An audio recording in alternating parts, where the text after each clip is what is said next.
Olá, eu sou a professora Cristiane Bendo, professora do Departamento de Saúde Bucal da Criança e do Adolescente da Faculdade de Odontologia da UFMG. E agora nós vamos para a última videoaula de anatomia dental. Nas videoaulas anteriores, nós falamos sobre o grupo dos incisivos e caninos permanentes, sobre o grupo de pré-molares, e nessa videoaula nós vamos falar então do grupo dos molares permanentes. Os molares permanentes, eles se localizam na porção mais posterior do arco dental e são compostos por 12 dentes, 6 superiores e 6 inferiores, sendo 3 em cada hemiarco, primeiro molar, segundo molar e terceiro molar. E a gente deve lembrar que os molares permanentes, eles não sucedem nenhum dente descido. Isso quer dizer que eles erupcionam atrás do segundo molar descido. Então, nenhum dente descido esfolia para erupcionar molar permanente. Pensando na morfologia geral dos molares permanentes, vamos lembrar que os primeiros molares são maiores que os segundos, que são maiores que os terceiros. Essa ordem é exatamente o oposto dos molares descidos, em que os primeiros são menores que os segundos. Então, vamos lembrar que nos molares permanentes, os primeiros são maiores que os segundos, que são maiores que os terceiros. A coroa tem um grande detalhamento morfológico, uma forma de cubo, e os molares superiores, eles têm um diâmetro vestíbulo-lingual maior do que o mésio distal, e são dentes com 4 cúspides. Nos inferiores, é o contrário, a gente tem o diâmetro mésio-distal maior do que o vestíbulo lingual, e são dentes com 4 ou 5 cúspides. Em relação às raízes, eles são multirradiculares.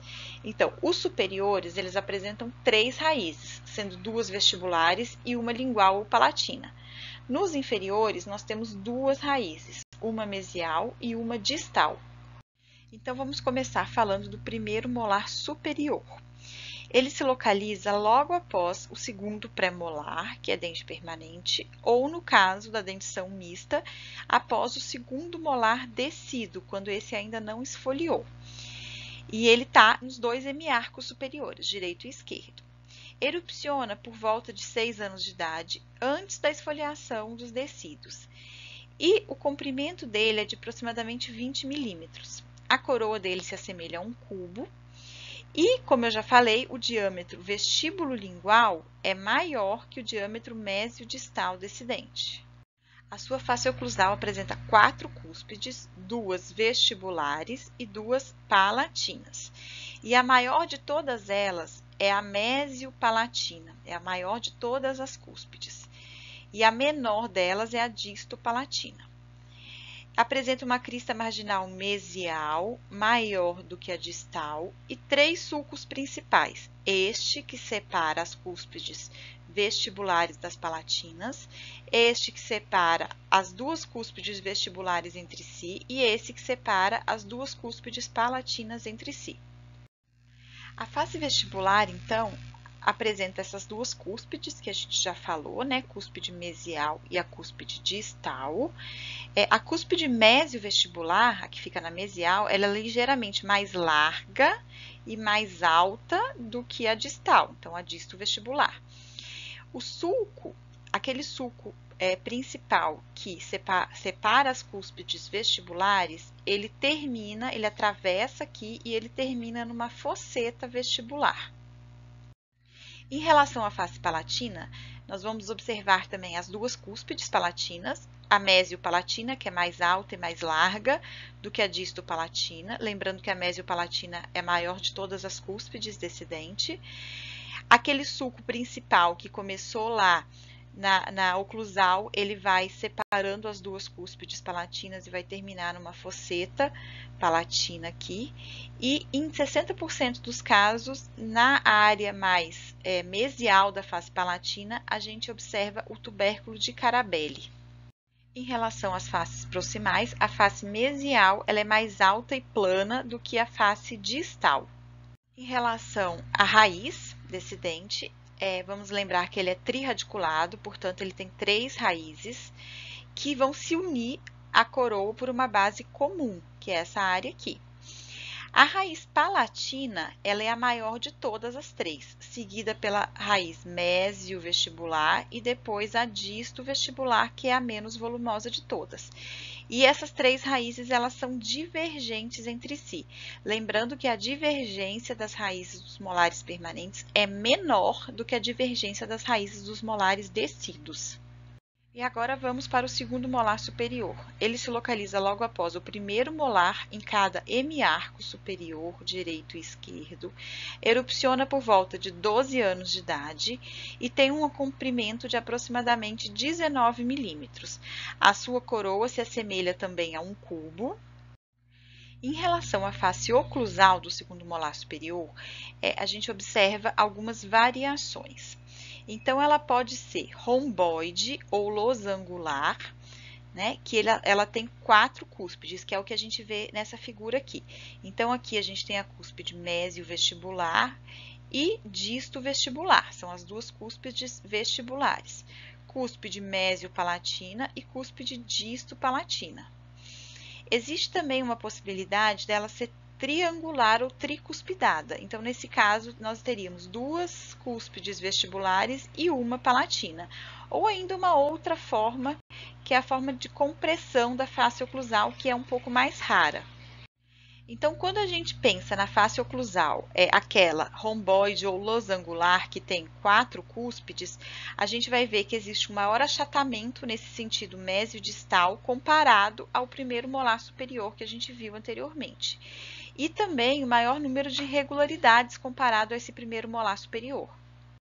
No formato triangular ou tricuspidado, o que acontece? O desaparecimento daquela cúspide distolingual. Então, nós vamos ter uma única cúspide lingual, que é bem mais alta e, inclusive, fica mais volumosa do que as cúspides vestibulares. Em relação à face vestibular, a gente vai ver que a cúspide mesiovestibular ela é mais volumosa que a distovestibular e a coroa desse segundo molar se inclina para distal. Em relação à face palatina, que é a que a gente vê nessa imagem, nos dentes tetracuspidados, aqueles que têm 4 cúspides, há uma semelhança em relação ao primeiro molar superior e a ausência do tubérculo de Carabelli, que ele só acontece no primeiro molar superior. Quando o dente tem 3 cúspides, a gente vê, numa vista palatina, a ausência da cúspide distopalatina.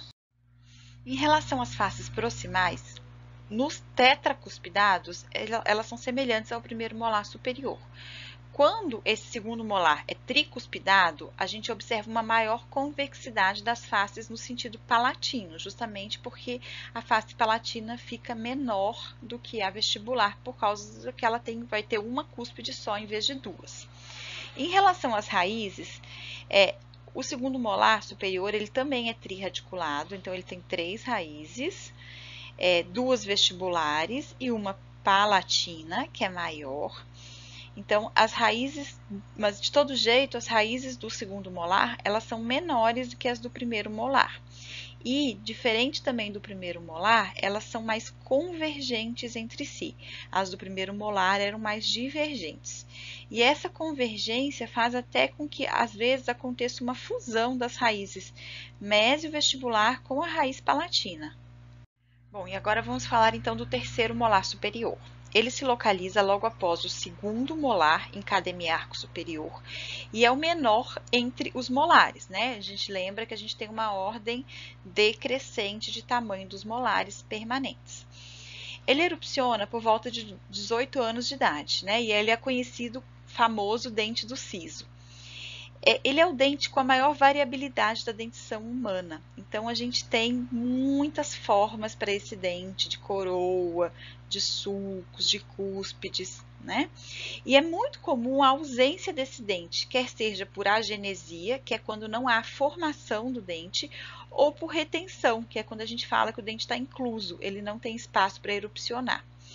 A coroa do terceiro molar superior geralmente tem um diâmetro vestíbulo-lingual maior que o mesiodistal e pode encontrar um tubérculo de Carabelli, que é aquele que a gente encontra com bastante frequência no primeiro molar superior também. E a face oclusal, como eu já falei com vocês, tem sulcos irregulares, então muitas vezes ele tem uma aparência enrugada.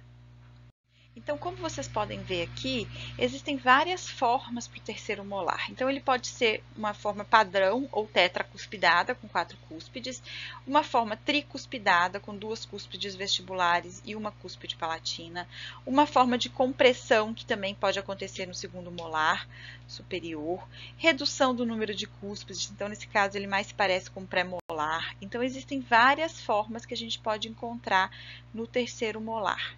O terceiro molar superior, então, ele é triradiculado, tem 3 raízes, e é muito frequente a fusão de 3 raízes ou de 2 das raízes. E aqui a gente tem uma comparação entre os molares superiores. Então, no caso dos primeiros molares, segundos e terceiros, o que a gente pode observar? Uma diferença na altura das cúspides desses dentes. Então, no primeiro molar, as cúspides são semelhantes às 2 cúspides vestibulares em altura. No segundo molar, a cúspide disto-vestibular ela é menor do que a mesio-vestibular em relação à altura. O mesmo acontece geralmente no terceiro molar. Em relação às raízes, a gente vê que no primeiro molar as raízes tendem a divergir entre si. Já no segundo, elas têm uma tendência maior à convergência. E no terceiro, elas são raízes mais dilaceradas, né? Mais tortas. E aí vamos retornar lá para o que a gente conversou na aula sobre dentes descidos, né? Que a gente falou que o segundo molar descido superior é muito semelhante ao primeiro molar superior permanente. Então, aqui é o descido e aqui é o permanente. Essa coloração está um pouco invertida, né? Mas esse é o descido, esse é o permanente. Então, vocês observam que a coroa dos dois são muito semelhantes. Só que o segundo molar descido, ele tem as faces proximais mais inclinadas em relação à palatina. Já o primeiro molar permanente, elas são mais retas. E aí, em relação às diferenças entre as raízes dos molares superiores descidos e permanentes, a gente vê que mesmo quando a gente fala que o primeiro molar superior permanente ele tem as raízes ligeiramente divergentes, a gente vê que é muito menos divergente do que a dos molares superiores descidos, que são muito divergentes justamente para caber aqui nesse meio o pré-molar que está em formação. E agora, então, vamos falar dos molares inferiores. Então, o primeiro molar inferior, ele se localiza logo após o segundo pré-molar inferior, em cada hemiarco, ou após o segundo molar descido, na dentição mista. Ele erupciona por volta de 6 anos de idade. E, geralmente, ele é o primeiro dente permanente a erupcionar, antes da esfoliação de qualquer dente descido. Lembrando que ele erupciona atrás do segundo molar descido. Então, não tem esfoliação de nenhum dente descido para a erupção do primeiro molar permanente. O comprimento dele é de aproximadamente 21 milímetros e ele é o mais volumoso dente entre todos os dentes humanos. Então, ele é o maior de todos. A coroa deles também se assemelha a um cubo, ele tem 5 cúspides e o diâmetro mesiodistal dele é maior que o diâmetro vestibulolingual. Em relação à face oclusal, a gente observa que a face mesial ela é mais retilínea do que a distal, né, que a gente percebe que ela é mais curva e ela converge para a lingual, que é menor do que a vestibular, tá? A cúspide mesiovestibular é a mais volumosa de todas, mas a mais alta é a mesiolingual. E a gente vê, então, as 5 cúspides, né? 3 cúspides vestibulares e 2 cúspides linguais. Quando eu olho para o vestibular, eu observo, então, que o lado mesial ele é mais definido, né, do que o lado distal, que é mais curvo, mais convexo, apesar da face vestibular toda ser convexa. A gente observa aquelas continuações dos sulcos principais que estão lá na face oclusal, elas têm a continuação aqui pela vestibular, e esse sulco mesio-vestibular ele vai terminar num forame cego, que é mais ou menos por aqui. E esse dente, ele pode também apresentar o tubérculo de Zucker-Kendall, aqui no terço mesial da face vestibular. Não é tão comum quanto nos molares inferiores descidos, mas pode acontecer no primeiro molar inferior permanente também. Um olhar, então, pela face lingual, a gente também vai observar que o lado mesial ele é mais alto que o lado distal. A gente vai observar a convexidade, né, em todas as faces. E também a gente vai observar aquela continuação do sulco principal aqui na lingual. E as faces proximais, mesiais e distais, eu acho que como a gente já, né, foi falando ao longo da apresentação desse dente, a gente observa que a face mesial ela é mais alta e mais plana do que a distal, que é mais baixa e mais curva. E em relação, então, à raiz do primeiro molar inferior, ele geralmente é birradiculado, então ele tem uma raiz mesial e uma raiz distal. Elas são achatadas nesse sentido, mesiodistal, e são paralelas entre si. E ambas se inclinam para a distal. Então, aqui ó, é a face distal. Então, ambas as raízes elas têm uma inclinação para a distal. A raiz mesial, ela apresenta sulcos longitudinais bastante profundos, né, nessas duas faces aqui, mesial e distal da raiz. E a raiz distal, ela apresenta um sulco longitudinal um pouco mais suave. E agora, então, o segundo molar inferior. Ele se localiza logo após o primeiro molar inferior de cada hemiarco e ele erupciona por volta dos 12 anos de idade. Então, lembrando que o primeiro molar inferior erupciona por volta de 6 anos de idade. E aí, 6 anos depois, é que erupciona o segundo molar inferior. Ele tem um comprimento de aproximadamente 20 milímetros, a coroa dele se assemelha a um cubo e ele também tem um diâmetro mesiodistal maior do que o vestíbulo lingual. Um olhar, então, da face oclusal do segundo molar inferior, a gente vai observar 4 cúspides, sendo 2 vestibulares e 2 linguais. A cúspide mais volumosa é a mesiovestibular. E as cúspides linguais, elas são mais altas do que as vestibulares. E aqui a gente vai observar 2 sulcos principais, né? Esse sulco que divide as cúspides mesiais das distais e esse que divide as cúspides vestibulares das linguais. E aí a gente observa uma forma de cruz, porque esses sulcos são praticamente retilíneos. E também a gente observa sulcos secundários aqui, marcando as cristas marginais e aqui no meio marcando as cristas triangulares que ficam nessas regiões aqui nas vertentes das cúspides. Um olhar então da face vestibular, a gente observa que o sulco mesiodistal, ele termina em um forame cego na face vestibular. As faces proximais, né? A gente observa que a face mesial ela é mais plana e maior do que a distal, a mesma coisa do primeiro molar inferior. E em relação às raízes, ele apresenta 2 raízes, uma mesial e uma distal, com aquele achatamento mesiodistal.